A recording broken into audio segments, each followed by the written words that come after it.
Finally bastards of Bollywood आ चुकी है। तो इसका प्लॉट रिवॉल्व करती है एक आउटसाइडर जो बॉलीवुड में ब्रेक इन करने के बाद कैसे बॉलीवुड माफिया से डील करता है ताकि वो अपने नेक्स्ट प्रोजेक्ट पे काम कर सके। लेकिन ये इतना भी आसान नहीं है क्योंकि चीज़ें यहाँ से बहुत ही कॉम्प्लिकेटेड होना शुरू कर देती है और लास्ट में तो साला ऐसा बॉम्ब फटता है कि तुम एक्सपेक्ट भी नहीं कर सकते। साला मूवी का टाइटल को भी एंड में जस्टिफाई भी कर दिया। सीरीज में भर भर के डिटेल्स है, मेटाफोर्स उन्होंने बहुत जगह यूज किए, चेकअप्स गन इन लोगों ने यूज किया, फोर शेडोइंग तक यूज कर रखी है भाई। मतलब चीज़ें सेटअप कर देते हैं और बाद में उनका तगड़ा पे ऑफ मिलता है। सीरीज बोले तो टोटली अनप्रेडिक्टेबल है।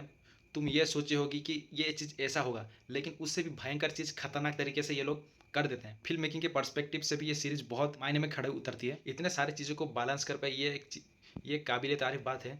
लेकिन इसकी जो कॉमेडी है ना, वो मुझे काफ़ी दमदार लगी क्योंकि कॉमेडी एक सब्जेक्टिव मैटर होता है। हर कोई सेम जोक पे हंसता नहीं है। सिर्फ ये स्टैंड अप कॉमेडी वाले ऑडियंस को छोड़ दे तो most of the time comedy scenes hit कर पाना एक बहुत बड़ी बात होती है और पर्सनली ये मेरे लिए बहुत ही बार कर पाया। एक्टर्स ने बहुत ही बढ़िया काम किया है, लेकिन मुझे लक्ष्य का परफॉर्मेंस थोड़ा जो अंडरडॉग वाला भाई थोड़ा नहीं दे रहा था। ऐसा लग रहा था कि वो भी एक टाइप का सुपरस्टार ही है।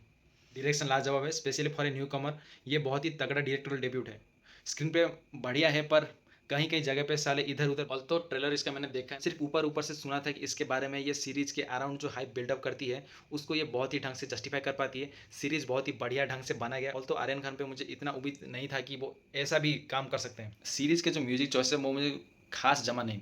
ऐसा लग रहा है कि जेनेरिक लो टायर वाले गाने, वो जो रईस लोगों के जो साउथ बॉम्बे दिल्ली में जो बजते हैं ना, उस टाइप के कुछ लगाते थे, लेकिन उसमें सोल नाम की चीज़ें थी वो मिसिंग थी। आई थिंक बॉलीवुड इतना म्यूजिक का जो रिलेटेड रहता है इनका। सीरीज कुछ चीज़ों में काफ़ी ओवर द बोर्ड कैंपी टाइप का ह्यूमर यूज करती है, मोस्ट ऑफ द टाइम्स मेरे लिए वर्क करती है। लेकिन कुछ टाइम्स होते हैं जैसे कि एक क्या चाइना या नेपाली वाला रेसिस जो था वो थोड़ा सा मतलब मूड ही ऑफ करते भाई। स्टीरियोटाइप वाले गेम में भी घुसती है, एक दो जगह भी की है, लेकिन मुझे थोड़ा याद नहीं। सीरीज टोटली कुंफू हसल वाली थोड़ी सी कार्टूनिस भाई भी देती है, मूड को थोड़ा लिफ्ट अप करता है कि मतलब रियलिस्टिक से नया टाइप का जो फील कर, जो पुराने बचपन की यादें वाले जो हाइप थी ना, उसको ये बहुत ही नॉस्टैल्जिया वाले चीज़ें थी ना, वो उसको ठीक से कैपिटलाइज कर पाती है। सीरीज में बहुत सारे कैमियोज हैं और तो मैं किसी का स्पॉइल तो नहीं करूँगा, लेकिन काफ़ी मज़ेदार है। लेकिन मूवी में जो VFX वर्क है वो बहुत ही पूरे, कंसिडरिंग रेड चिलीज ने इसका VFX वर्क किया था, वो इंडस्ट्री में तो नंबर 1 है ऐसे काम करने में। लेकिन इसमें जो पोर वर्क किया है वो थोड़ा सा ऑफ लगा। I mean they could have done better, but सबको पैसे खिलाएंगे तो बचेगा क्या।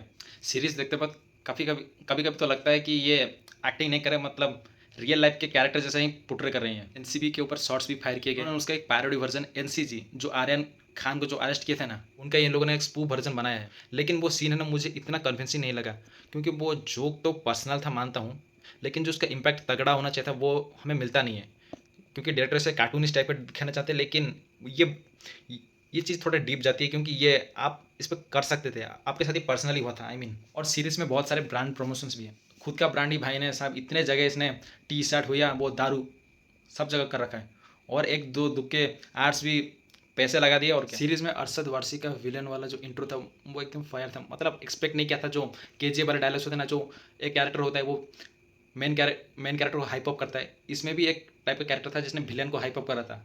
और भाई सरप्राइजिंगली अरशद वारसी का जो कैरेक्टर है ना वो उसको उड़ा देता है भाई, वो एकदम सरप्राइजिंग था। सीरीज में रजत बेदी को बखूबी से यूज़ किया गया है, इतना यूज़ किया गया सारा बॉलीवुड वाले आज तक किए नहीं होंगे।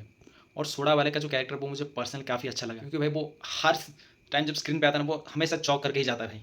कुछ ना कुछ उसमें था ही भाई, दम दम बोलते हैं उसे। लेकिन कुछ चीज़ें जो इनका जो हीरो और हीरोइन के कुछ चीज़ें होती हैं लेकिन वो बड़ी कॉन्फिडेंस से हो जाती है। ये थोड़ा उसे थोड़ा कॉम्प्लिकेटेड टाइप से पेश किए थे तो ज़्यादा मज़ा आता, लेकिन स्क्रीन टाइम भी देना पड़ता, इसलिए समझ सकता हूँ। लेकिन सीरीज़ में SRK के ऊपर एक शॉट्स भी फायर किया गया, घंटे का बादशाह।